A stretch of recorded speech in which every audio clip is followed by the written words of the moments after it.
Hey, I'm Dr. Rumsey, and this is a quick video to show you how to use our Brightspace page. I figured since most of you are brand new to Brightspace, as I was, that a quick video to help you navigate things might be really beneficial.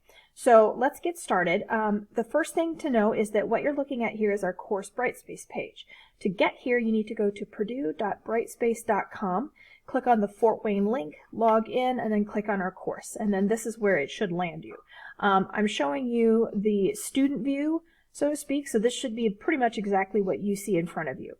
The first thing to notice is that it is widget based, and so instead of sort of lists and the left-hand margin being links, as I would have had my Blackboard page set up, this is set up more in sort of groupings of information, right, in what they call widgets.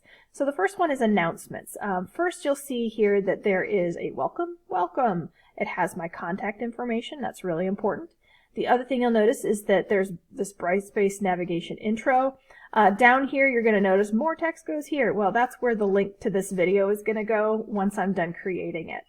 The other thing to pay attention to at first here is the calendar. The calendar right now is obviously a date that is much before our course. Spring semester actually just finished, and I'm working on getting our summer course prepped, and so that's why the date today is, May 11th.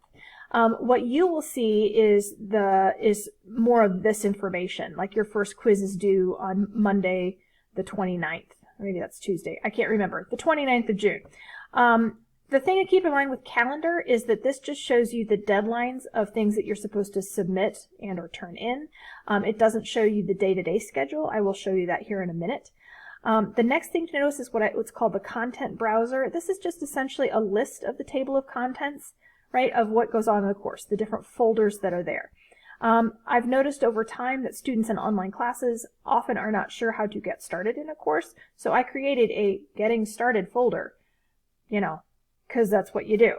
The other important thing here is important course documents, which, as the name suggests, important things live there, like the syllabus and the course calendar, our formatting guidelines, our citation guidelines.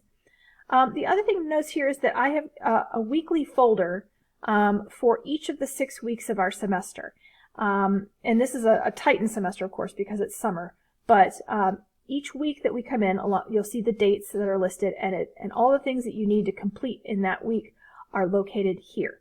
Down below this, I've added a visual table of contents. This is the exact same thing as what you're seeing up here in the content browser, except that you can go directly to the folders that you want, rather than, it takes maybe fewer clicks to get here, but it takes up so much visual space, I put it at the bottom.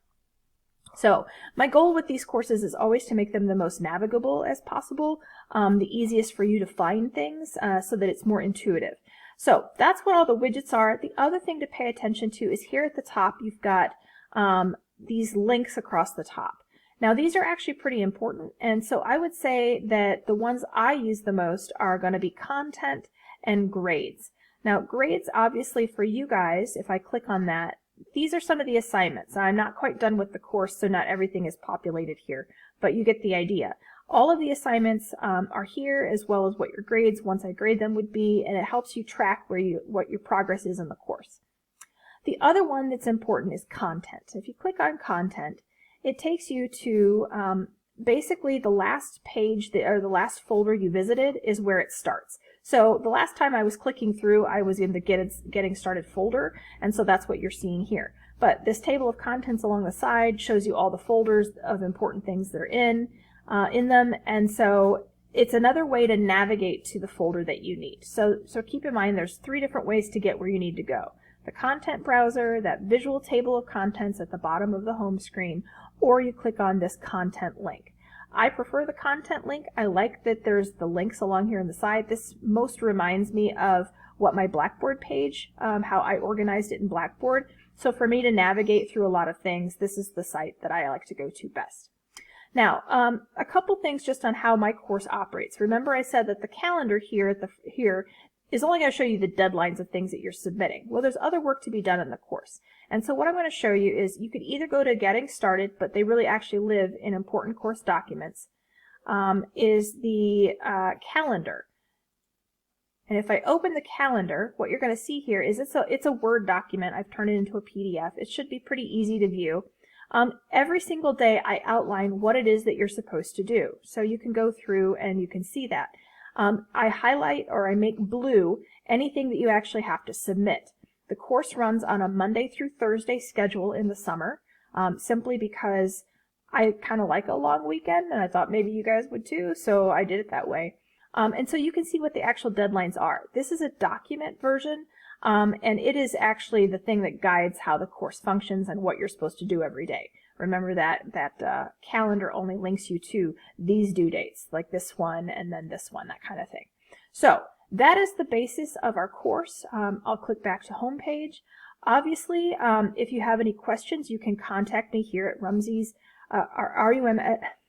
let's start that again, at rumseys@pfw.edu. And that is the best way to get a hold of me. Otherwise, I can meet up with you in Skype and stuff like that, but I need you to email me first so we can figure that out together. I hope this was helpful. Have a great semester.